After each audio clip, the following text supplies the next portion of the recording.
Hey, this is The Hard Truth of Tony Shaffer, powered by Sig Sauer, Never Settle. I had a choice of what I carried in combat. I always carried the best. I recommend you carry the best. And if I were you, I'd carry Sig Sauer, Never Settle. So in fact, today I've got one of my favorite weapons out. This is the P220 carry. The reduced barrel size does not reduce the impact of the bullets, which if you need to have some horsepower behind your firepower, Sig Sauer is the way to go. Again, this is my Legion. I forgot to say Legion P220, which is a great weapon. I do carry it, obviously. And moving on, we are also on the America Out Loud Talk Radio Network and Podcast Network.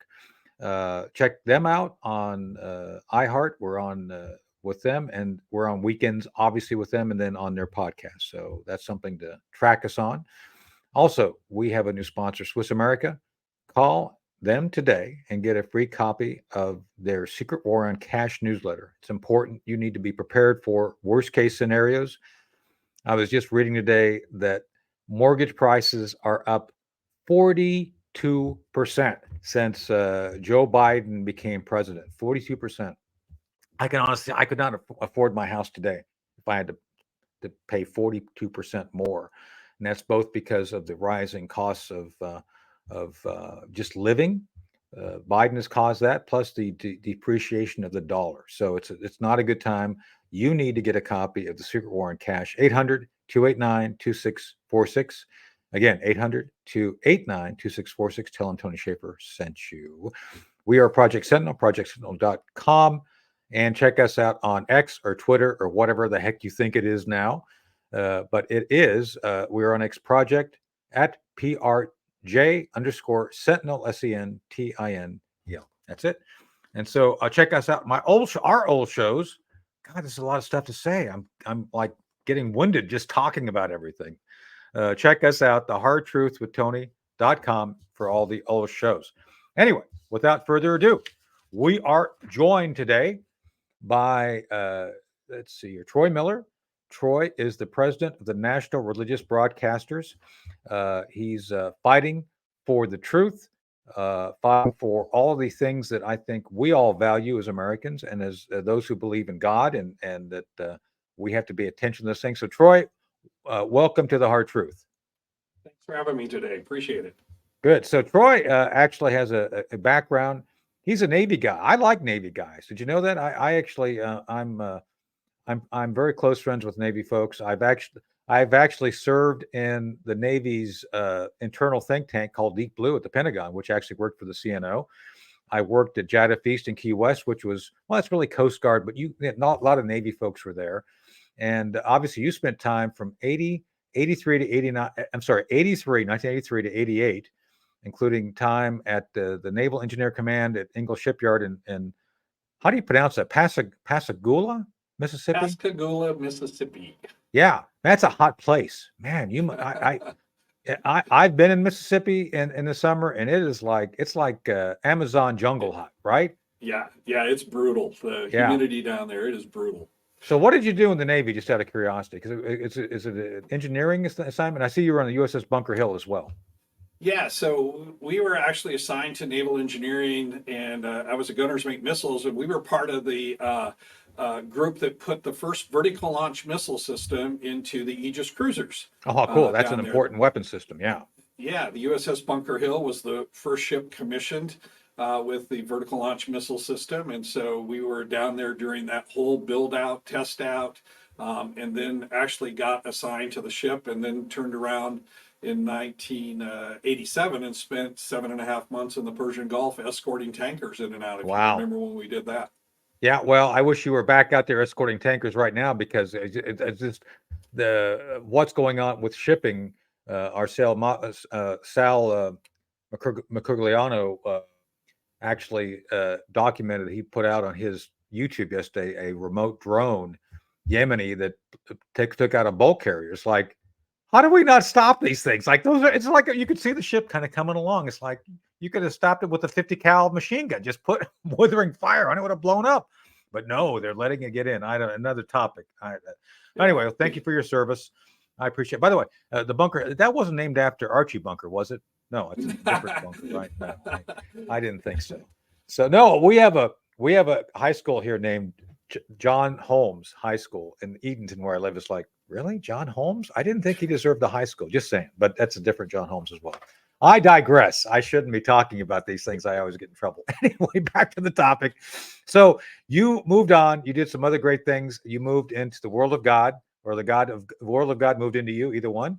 Uh, and so you were operating officer for the D. James Kennedy Ministries. You kept moving up and up and up. You became a member of the religious broadcasting, the National Religious Broadcasting. You became the acting chief, and eventually the board of directors on the 12th of June, a couple years ago, chose you to be the permanent president. Correct? Correct. Correct. That's right. And I spent a little stint in Silicon Valley. I worked for, if you remember the old cow spotted computers, Gateway. I worked for them for 11 and a half years. So I'm very familiar with what goes on out in Silicon Valley as well. Yeah. So I ran the first undercover cyber unit, did all that stuff. Oh, You know, I actually briefed Carly Fiorina when she was CEO of her company on a caper we were doing. And it was so funny. I was at an event one time and I had to escort her. She says, Colonel Shaffer, I everything you say on TV, I tend to believe to be true. I said, well, thank you, ma'am. But it's not because of what you say on TV. It's because you met me in Alias one time. It's like, oh, ixnay on the Alias, we are supposed to talk about those things. Anyway, I digress again. But welcome to the show. We look forward to going through and breaking this all down, because one of the themes I wanted to go through today, and I think you'll agree with me on, we're no longer a nation that is divided by politics. I think we've seen a lot of differences over the years. We've had Democrats, Republicans. We've had a little bit of extreme on both sides. We got the Ocasio-Cortezes, and who are social Democrats. I don't think it's possible, but it's like, okay, you can pretend that. And you got the Senator Bernie Sanders, and Senator Ed Markey, the Greenies. It's like, that's just they've taken Marxism and moved it out of the color of red to the color of green. That's all that is. And as we've seen our political system bifurcated, it's not about right or wrong. It's about the fight of good and evil, I believe, at this point. So one of the things I think you guys do in your ministry and your work is you work to establish an understanding of that. So let's just talk about the foundational concepts of the company of National Religious Broadcasters, and what you all do to fight this good and evil battle, and how you educate people. yeah, you're exactly right. We moved, past the days, when I first got involved in, politics and all this. As you said, that there were a lot of differences between Democrats and Republicans, but you also had a good portion of what we used to call blue dog Democrats. And these were Democrats who might be, fiscal Democrats, but they were social conservatives. And so a lot of people forget, even in the days of Bill Clinton, that Bill Clinton, the Democratic president, and a vast majority of the Democratic Congress voted for the Protection of Marriage Act, for example, back in 1995. And so there were social issues you could work together on, but the Democrats today have moved so far off of that and so far to the left, and that it really is a battle of good and evil. Who would have thought that we would be to a point where we're actually fighting about the mutilization of kindergartners? Yeah. And so NRB, for 80 years has worked hard to make sure our members, which are primarily Christian communicators, Christians who are out there in the public sector, can stay in the public sector. And for a long time, that battle was mainly with, government laws, government regulations, or battles with people like the ACLU or the Southern Law and Poverty Society, who were trying to, shut down, Christians and Christian preachers and communicators. But today, that battle has moved beyond those kinds of things into from a government that was trying to pass things through laws and legislation, to a government who's just become openly hostile to the Christian message or to any really message about righteousness and goodness and morality and values in this country, to devalue everything from humanity on down. And so that's part of it. Then of course we have a hostile mainstream media that's nothing but a propaganda factory. Yeah, we'll talk about that a little bit in the show. For the folks on the evil, and then the corporate boardrooms that are just being inundated today, and what I like to call the new religion of Silicon Valley, who thinks they're going to solve all of the world's ills by just making sure people get the right, proper information and the proper education. So there's just so many fronts today to what we do, which is trying to bring hope and values and restore the foundations of this country based on, strong families and strong economic policies. So I'm going to say some things right now that I don't want to get you in trouble, but I'm going to lay it out, and I think the audience will get it. So one of the things I noticed that's consistent, I got a political science degree and an environmental studies degree. So I actually study these things. And one of the things about political science I've recognized is looking at lessons of history. History doesn't repeat, but it rhymes. And one of the things I've noticed that is a theme, most nations where you had a turn towards fascism or Marxism, and I would argue they're two sides of the same coin. The principles are very close. And by the way, everybody says, "Oh, the Nazis were right wing." It's like, no, they're socialists. It's in the freaking name. It's National Socialists. But my point is, these systems, the Nazis, the Soviets under Russian communism, Mao and the Chinese communists, Pol Pot and Cambodia, the first thing all these regimes did is they removed God and the concept of a higher power, of being here because of God's will, because God gave us these rights. That's the first thing they do, right? They try to separate individuals from God and remove God from any semblance of authority or presence in society. Am I assessing that correctly? Oh, absolutely. Not only do they just try to remove God as in any semblance, and that's why the attack on religion is so fierce, or they try to control it from a state standpoint, but mostly they try to replace themselves as God. And so it's even a step further, not just to remove God, but they want you to look at the state, that the state is your source of rights. The state is your hope. The state is where you get your meaning and purpose in life. And in order to do that, they have to erase God from the equation. Yeah. And so this is a consistent tactic that's echoed. And yet somehow the American people, I don't think, are pretty clear that that's what's going on. I mean, all this transgenderism, this transhumanism, this idea that humans have to go to the government for approval on things, the idea that the Bill of Rights, well, that was flexible. No, it's not flexible. And that's one of the things that I find most troubling is that I think folks I'm friends with, my family, my friends, those who I've been with for decades see this. We see it clearly. And yet you've got the mainstream media trying to basically pretend there's nothing bad to see here. And yet let's go through some recent examples. Let's start with, because you guys do media, let's start with one of the current issues, the cheap fakes. So first off, we talked pre-interview. We mentioned that Pierre Jean-Luc Picard, whatever her name is, she's a propagandist. She's like she probably went to Goebbels University for propaganda and 1 hour Martinizing or something, because I mean she's that good. And who buys into the idea of cheap fakes, Troy? Who do you think really buys into that, and why are they doing it? Look, I don't actually, I don't know that anybody buys into this idea of cheap fakes.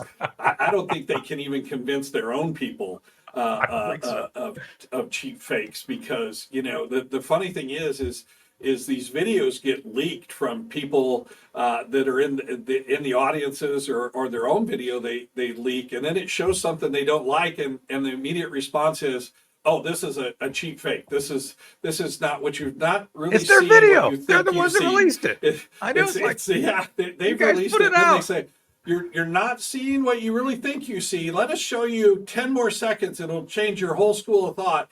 And yet 10 seconds didn't change my school of thought. It confirmed it, you know. Yeah. I mean, you watch an ex-president walk the current president off the stage, and he never takes his hand off of him. Nope. Who does that? Who does that? It's crazy. No. And look, the thing, nobody's buying it. Nobody is buying this. Yeah. This propaganda that's come out of the press, the office of the press secretary, and it's really sad that you could stand up there and just perpetrate that kind of lie. Yeah. So I had a very close friend, elderly friend. I don't think he'd mind me saying this. Reagan cabinet, one of the Reagan guys, one of my friends and mentors, pointed out that that was a senior moment. He said that was no doubt that Biden was escorted off stage, and he's speaking as someone who's a senior. It's like, yeah, there's no doubt. So, but part of this is, why are they doing it? Why are they working so hard to play this Orwellian game of deceit? I mean, war is peace, ignorance is strength. All these things that we know to be wrong, but they're pushing so hard for, to include retaining and trying to convince us that Joe Biden is, first off, the leader of the free world. Is like, yeah, I don't think so. Someone is, but it's not him. And somehow that we're supposed to re up. And by the way, for the record, I don't believe he won in 2020. I know that's controversial, but I actually investigated several instances of voting fraud, so I'm convinced that there was massive fraud. But let's not go down that trail. I don't want to go down and say get anything that could get you in trouble. But at this point, if all things being equal, why on earth are they pushing so hard to convince the American public? Because I'm not convinced, you're not convinced, but why are they working so hard to convince the American public of Joe Biden being righteous, being for the people, being someone who actually cares about what happens to individuals, both in the minority community and in Middle America? Why do you think they're pushing so hard to get him back in? Well, look, they've gained so much ground. I think the left, the folks that are, like we talked about earlier, they're really pushing a lot of these evil ideologies onto the um, society today. The transgenderism, the LGBTQ stuff, the socialist, the CRT, all of these ideas. They've gained so much ground in so many institutions. I think they are extremely fearful that they're going to lose that ground and lose that momentum. And I think that's ultimately what's behind this. The evil that is being pushed forward, I think they see a wall that they might hit up against. And also, if you look at the polls, I think the public is not buying it. Yeah. The shift in people today from the immigration issue, look at shift at minorities. How many minorities are shifting over, saying, look, we understand these policies are not good for our communities. They're not good for our families. They're not good on any level, social, economical, you name it. They're not good on any level. And that shift, I think, really has these folks afraid that they're going to lose power and they're going to lose the momentum they've created under this administration. So let's take a step back, because I think there's more to it than just American pressure on the American political system. No, I mean, Yeah. I do believe there's a larger evil afoot, and I'll just be blunt about it. I think that there's some global movements. Klaus Schwab and the World Economic Forum. If there was ever a Doctor Evil, it's him. And one of the things my friend Dr. Jerry Corsi talks about is transhumanism, and I study that with him. Their belief is, and they speak about this, and Chris Cordaniel at the halftime will come out and talk a little bit about that, because they've been very vocal about this. I love some of their principal comments, like, "You will own nothing and be happy." Really? What do we do with useless eaters? So clearly, they're not on board with the idea that we are all God's creatures, that we have a spark of divinity in all of us. It's like, yeah, you guys just are, you're chattel. You're basically no better than a hog or a cow or a horse, because you're here for a purpose of service.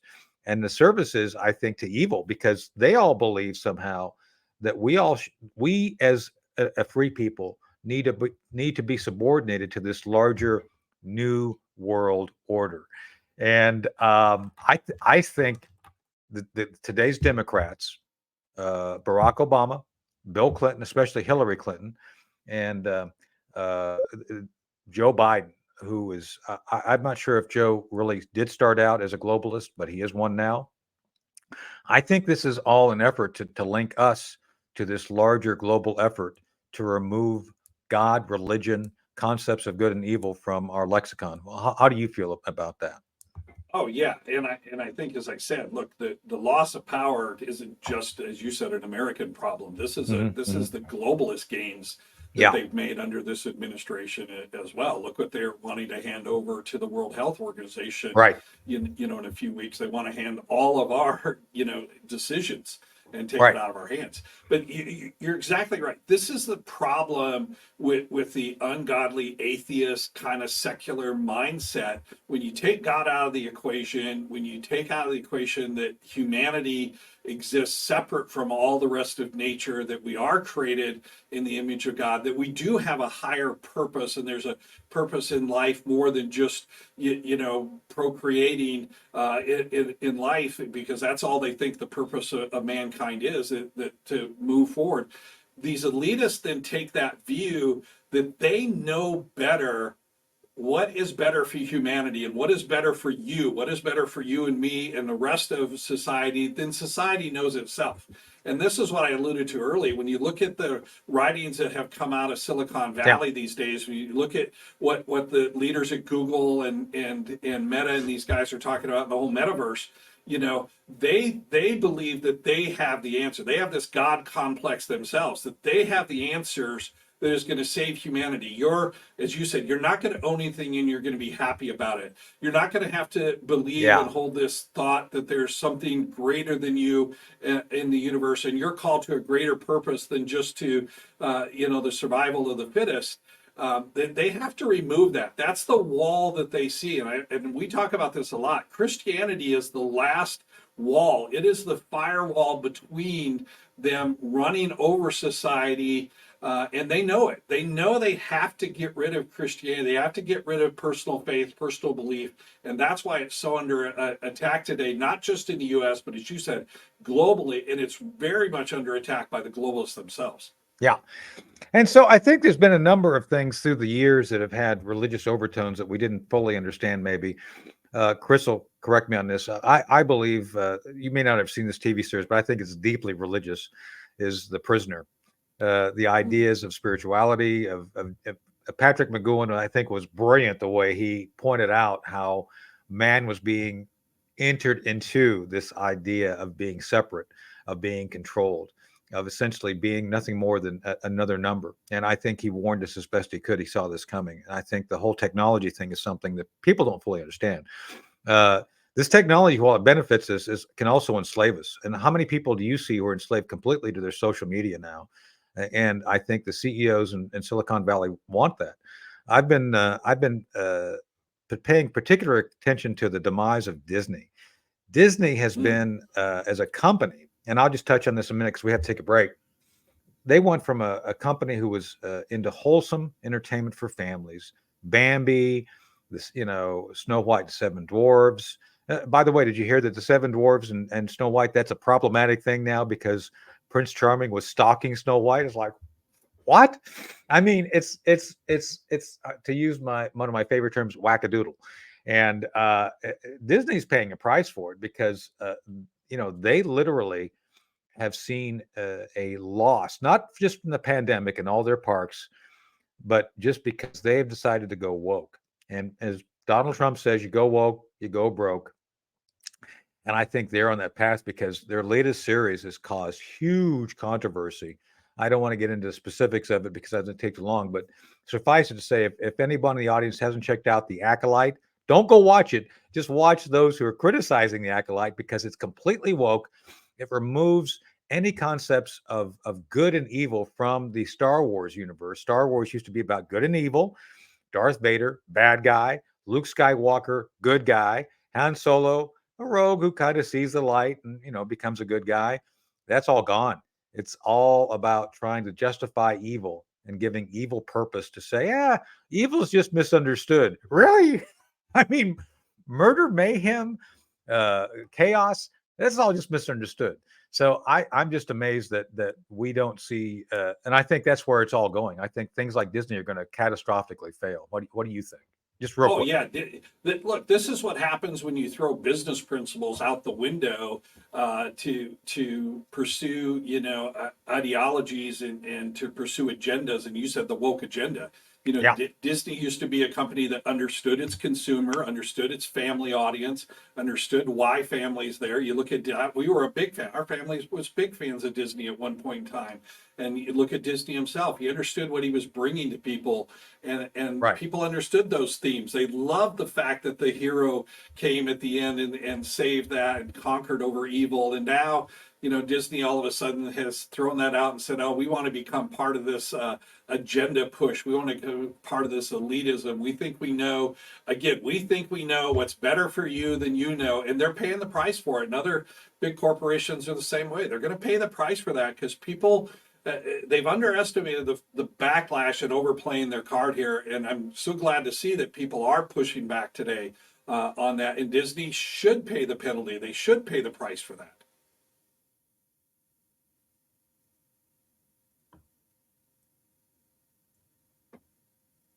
Yeah, I agree.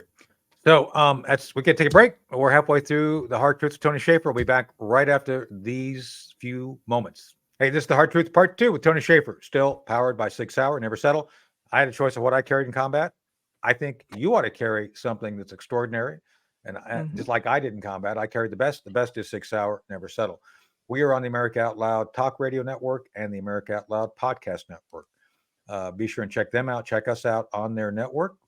We have a lot of shows there. And we are on, we are Project Sentinel, projectsentinel.com, .net. Stick with the .com. The .net still works, but it should go to .com. And we are on X, Project_Sentinel on X. Check out our past shows, The Hard Truth with Tony.com. And then, of course, a big shout out to our friend, Sheree Curry, who does our bumper and theme music. God bless you, Sheree. We hope you're doing well out there on the fruit and nut coast. Is that what we call it, Chris? The West Coast? Is that what it is? I always forget. I'd say the fruit and nut coast sounds pretty good. I'd say, I always said the left coast, but the fruit and nut coast sounds even better. Yeah. And then we are sponsored by Swiss America. Check out Swiss America. They have the Walking Liberty $50. It's a great offer. You need to get them because one of the things that does not wither with time, at least not in the time we're here, is actual hard currency, dollars, $50. So get the Walking Liberty $50. Check out their offer, 800-289-2646. Again, 800-289-2646. Tell them Tony Shaffer sent you, and they'll give you a good deal. So anyway, we're joined again by Troy Miller. Troy is the president of the National Religious Broadcasters, fighting the good fight for good and evil. And Troy, welcome back to part 2 of the show. Yeah, thanks. Great to be back again. Good. And then, of course, we're joined by the second half by the august Elizabeth Breckenkamp and the imposing August again?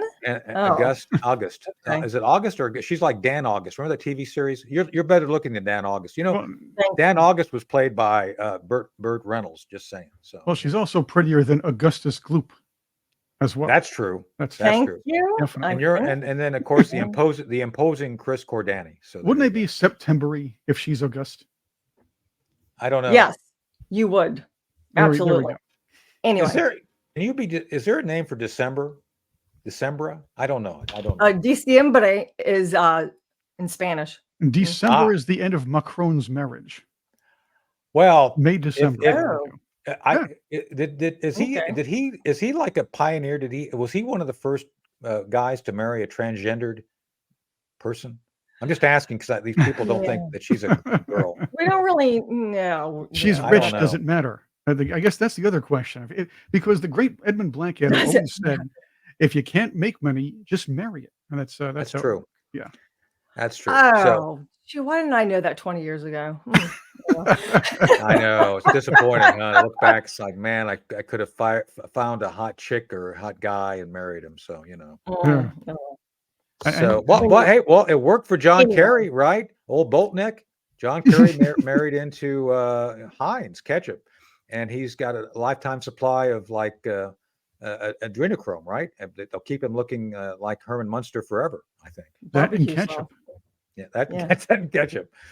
So Troy, back to you. So Chris is going to pick up. Yeah. So I don't want to leave you out of the conversation because you're our guest and everything. So, but one of the things I wanted Chris to bring up was, is it Harari, Chris, the guy that Oh yeah, the evil Yuval guy Noah from Harari. That's right. Harari? Yep. The man who Kind calls the man who calls people useless eaters. We have no Yeah. soul. We have no Oh. rights. It's all a construct. And Yeah. this man, he's the guy who he's basically listed as an agenda setter for the World Economic Forum. If you Google him, and the WEF said he's not a part of us, but that's not true. He pals around with those guys all the time. I think that's the issue, and that he has actually on stage with the other kind of Dr. Evil wannabes said this out loud multiple times that they believe that they need to move humanity into. Here he comes. Oh, there he is. There he is. Yeah. Yeah. Dr. Evil. Yeah. Yeah. Look a little bit like that, yes. Yeah. His belief is that somehow we all are a resource to be used, manipulated, and otherwise enslaved. And yeah, if basically if you don't conform to their concepts, you are a useless eater. So Troy, what do you make of this guy? I mean, you don't have to comment on the guy per se, but on what they're trying to do here. Well, just comment on their, the thinking behind this. If you look at an evolutionary view of man, and all you think man is a clump of cells, and not just a clump of cells when you're in the womb, but a clump of cells walking around. Exactly. And then it's easy for you to just devalue and dehumanize people and say that, look, and you start making these decisions, like, California recently, a California assemblyman recently proposed a law that would allow abortion up to 6 weeks after the child's born. Right. So insane. So that's insane. Yeah, it's insane. And it comes back from that view. You have this inhumane view of people, so you don't care about people at all. And people are they're not even a commodity to you. In these guys' case, in the elitist case, they're a nuisance.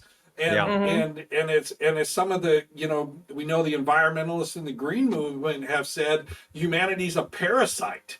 We're a parasite on the planet.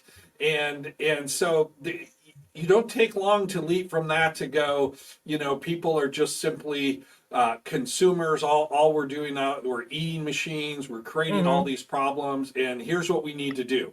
And look, that's these guys have this, like this guy has these godlike complexes. Yeah. And look, you can't get anything more evil and more dangerous to society than people that have that complex. Well, that's Right. why He I thinks started they're our interview earlier disputable. today when we were talking about these other great and evil powers. I mean, the Nazis looked at anyone who did not have essentially a certain bloodline to be less than human. I mean, they made a point of that.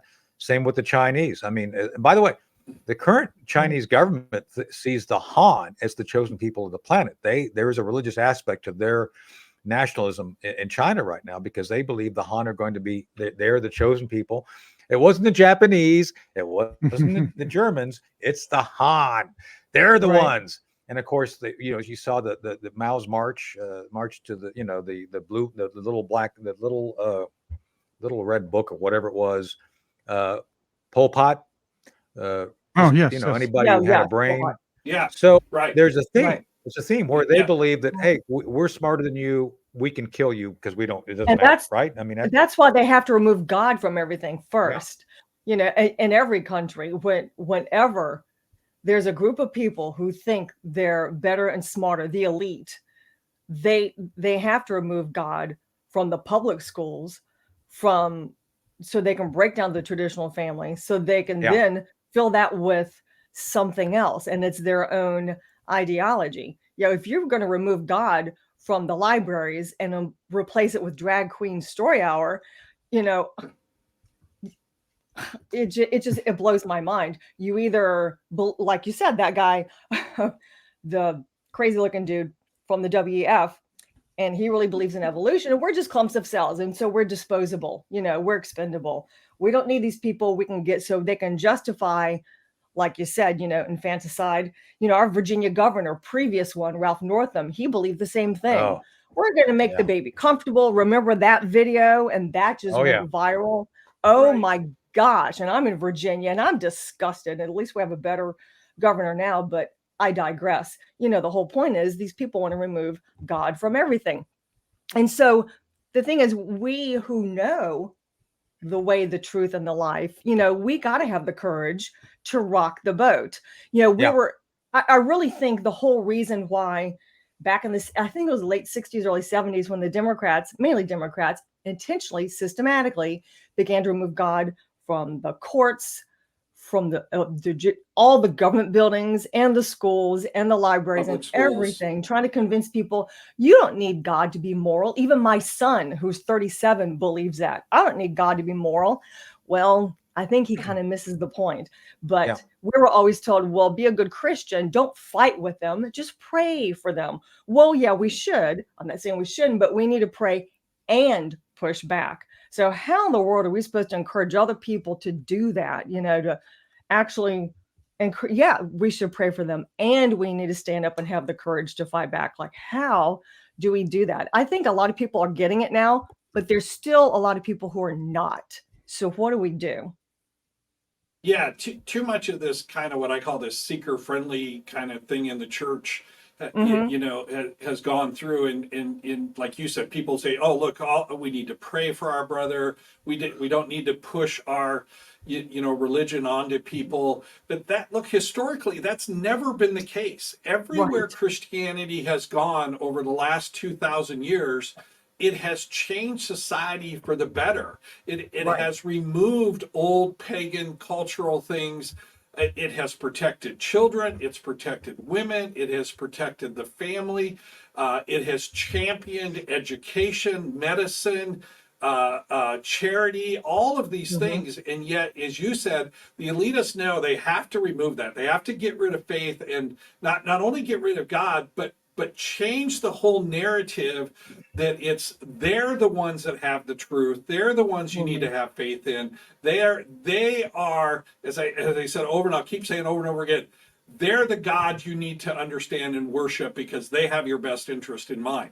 And look, people, they've overplayed their hand, I think, right now. And this is, let me talk about two things. One, it's the danger of social media, because our kids and young adults are being indoctrinated through social media without even knowing it, you know, especially through these, you know, platforms, TikTok and Instagram. And look, they can be used for good things, and creative people are doing wonderful, great things out there. Christians are doing great things, but the young adults are being indoctrinated. They don't even know it. So that's one of them. But two, let me talk about this. They've overplayed their hand.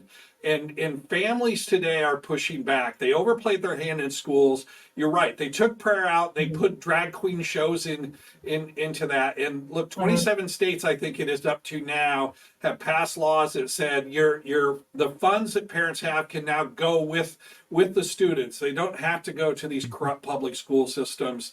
And that's a groundswell. That was a grassroots movement. That didn't come from the top down. That came from the bottom up.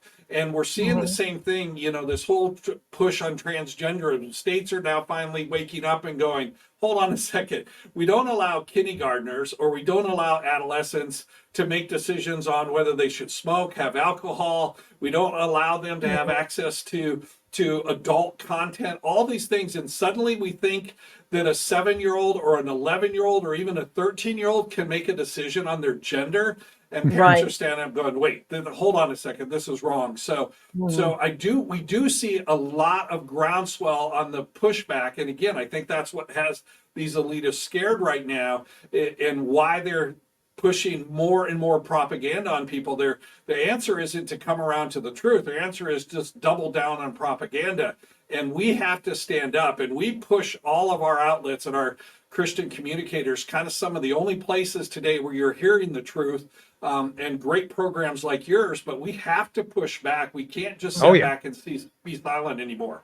Well, last week we did a show with our friends, Susan Olson, who played Cindy on the Brady Bunch, and our dear friend Sheree Curry from the first women's group, the Runaways, back in the 70s. And they're both adamant, and they're Hollywood. There are Hollywood, but they are Hollywood about the fact that we have to push back against the very thing you just said, Troy. The idea somehow children who cannot buy cigarettes, who cannot be shown pornography, all the right things, you know. They need permission to take Tylenol in school. School. Somehow, you know, you can change, you know, you can you can chop off your naughty bits, but you can't take Tylenol. I mean, come on. This is crazy. You can't buy beer either. Yeah, it is crazy. Beer. Right. So it's very important that we I think push that back. But again, this is what they want. This is what a lot of folks on the left have been pushing for, is the idea that somehow there's no right or wrong. You don't have to worry about babies. They can be eliminated after birth. It doesn't matter, because it doesn't matter. They're just animals. Oh. As a matter of fact, it's funny, Troy, I think you probably get this, and Elizabeth, you get this too. They have more care about PETA and animals being abandoned than they do children. Yes, absolutely. Yeah. Absolutely. I was going to say there's endangered butterflies in Pennsylvania. Yeah. Let's put I'm not kidding. When I was in Army training, they did that. There is a special place where we were training in Pennsylvania. They put yellow tape. There's an endangered butterfly. We can't train over there. Yeah. You're friggin' kidding me, right? Do the butterflies know they should stay? I'm not. Unbelievable. But yeah, they have no problem killing babies up until the 9th month. Now, we're not advocating throwing bags of kittens out on the side of the road or anything like that, or abandoning puppies. We're not. Which does happen, by the way. Yeah. But this whole having to adjust everything because some endangered species, and believe me, because of evolution, species are endangered for a reason. For a lot, again. Exactly. Whether it be that or those wind turbines in the ocean. Well, no, Chris. Let me remind everybody that like 98% of all species of life have lived, died, and perished on Earth without any interaction with man. Just saying. If you look back at the fossil record, just saying. And look at roaches. They interact with men all the time, and they're still here. That's right. Look at Gavin Newsom. Look no further than Gavin Newsom and his roach hair. I was thinking Adam Schiff, but he's more of a snake. Oh, they're in the same state. The state of, you know. Adam Schiff is the ferret face of 2024. That's true. That's what he is. Well, look, they quickly violate their own beliefs and principles, right? So they want you to buy into this evolution, but yet at the same time, they'll take the survival of the fittest and throw it out the door when these endangered species are there, and they want to elevate it. What was there recently? Somebody wanted to elevate the elephants to give them a status of personhood, while they want to take people and drop them down to the status of parasites. Right. Yeah, that is sick. It's you can't say it's anything but sick and evil. Well, speaking of parasites, speaking of sick, evil parasites, it is time for Tony's takes once again. Oh no, is it that time already? There you go. And I'm not saying any of us or Tony are the parasites, but I'm getting to that. Anyway, Tony's takes is powered by Sig Sauer. Never settle. You saw what Tony carried, and Tony doesn't settle. Right. And I don't settle for stupid questions. However, this might be one. The Trump-Biden debate is on the way this Wednesday, as of this weekend here. Some say Trump will trounce Biden. Others say Biden will be hopped up and artificially sharp. Still, I say, since it's CNN controlled, they're gonna have it so Trump is going to be debating both Biden and CNN. What's your take, Tony? So I think your stipulation is correct, but I think Biden's got a strategy that's going to fool everybody. They're going to tell everybody that he has memorized Latin over the weekend, and everything he's saying is actually in Latin. So he's actually brilliant. So that's the strategy. It's like, no. It's speaking Latin. So you just don't understand how brilliant Joe Biden really is. They might pull a Trudeau on him. Well, remember that little snippet where Trudeau was doing a press conference and he was explaining quantum physics as rehearsed? Yeah, okay. Nobody believed that. And Biden's probably going to take one little segment and explain something. That's going to be what the media wants people who won't even bother with the debate are going to see. And you're going to have that fictional outlook of him. That's what's I think he'd be better off. Joe Biden would also be better off, like Trudeau, having fake eyelashes falling off during the interview. That'll be a great distraction. Funny. What eyelash? Oh, that's right. My God. Did you know? A quick personal note. I think I told you all. My son and I went to Canada for Thanksgiving, and my son and I were hoping to catch Justin Trudeau's eyebrows flying south for the season. We didn't catch it though, unfortunately. I guess they'd already left or something. Well, not even during your druid practices, huh? No, I know. So I was also, Troy, not that I don't believe in God, I do, but there's something to be said about druids and sky-clad ceremonies, naked women dancing around fires. Who wouldn't love that, right? Of course. Now speaking of like that. There's a lot of downsides to Wiccans, so oh my. Now let's get to the parasites. No. Hey, what's that next Tony's take? All right, keep going, Chris. Let's get to the parasites. How about that? All right, parasites. Alexandria Ocasio-Cortez says she thinks Trump is going to throw her in jail if he gets elected again. Does she really think that much of herself? Does she think she's a major subversive, perhaps on TikTok? But that's it. What's your take? No, I think she thinks she's going to be thrown into Saks Fifth Avenue with a credit limit of $5. So I think that'll be prison to her. Jail for her. She can't like buy whatever she wants. So that's the prison. It's like, oh my God, all these great wardrobe things, and I can't buy them. So that's prison to her. And by the way, Trump could pull it off. Only $5. You can't do much with $5. Yeah.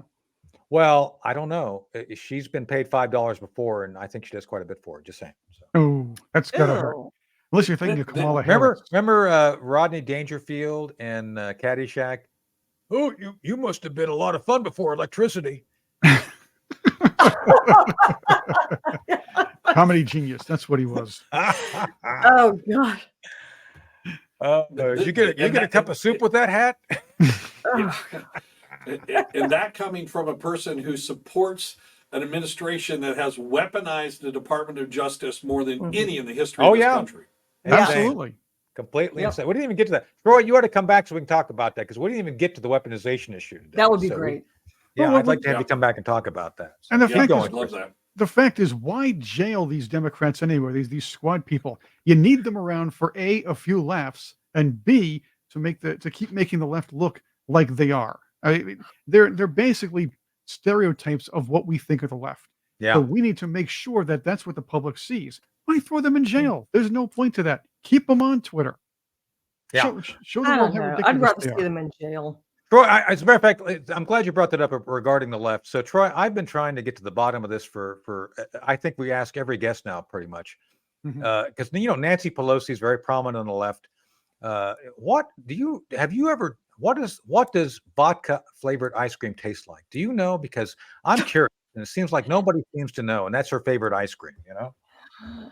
At her house, it tastes like dental grip. I don't know.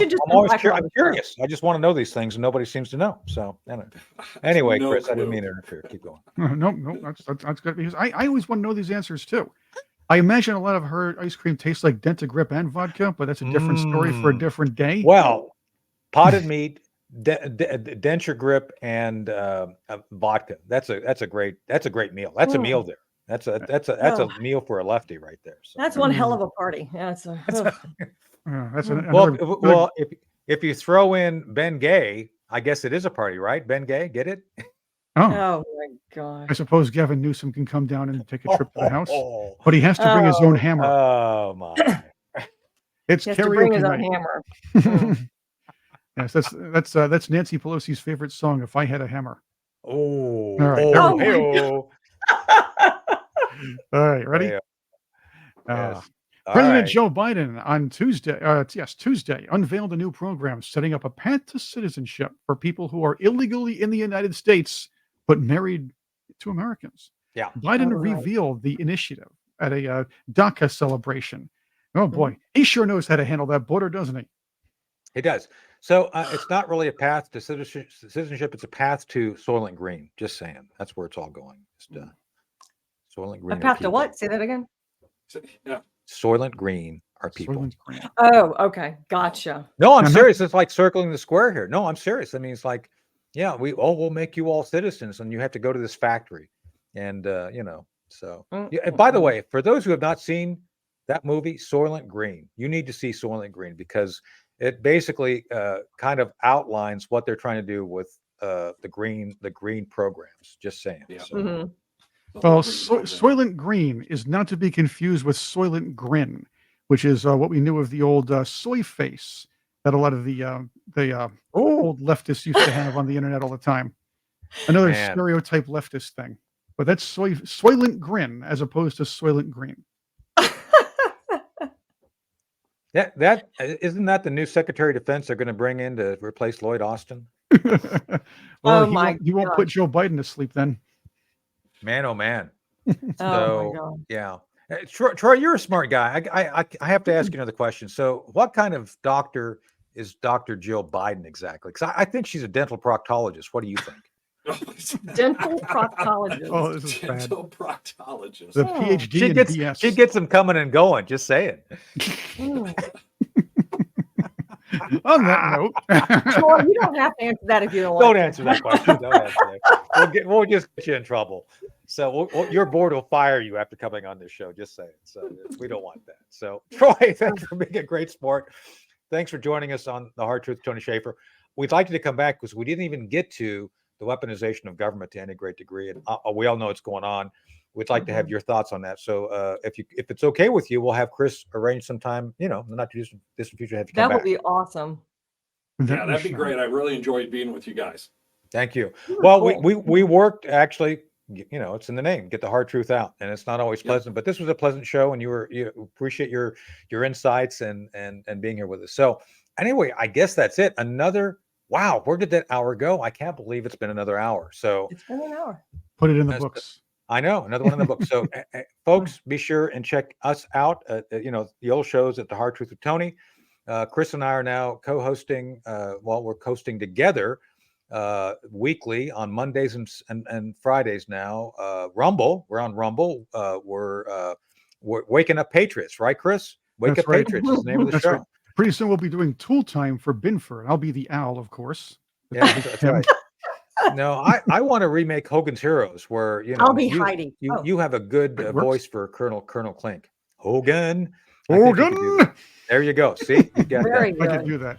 We'll have to bring in someone to play LeBeau too. I don't know who that would be, and Newkirk. Richard Dawson. We need Richard Dawson. Richard Dawson. Dawson was awesome. I don't know why. He was. Hey, what a great voice. Yeah. Yeah. All right, so that's it for this week. We'll see you next week on another episode of Hard Truth. Until then, take care, be careful, check out our sponsors, and have fun.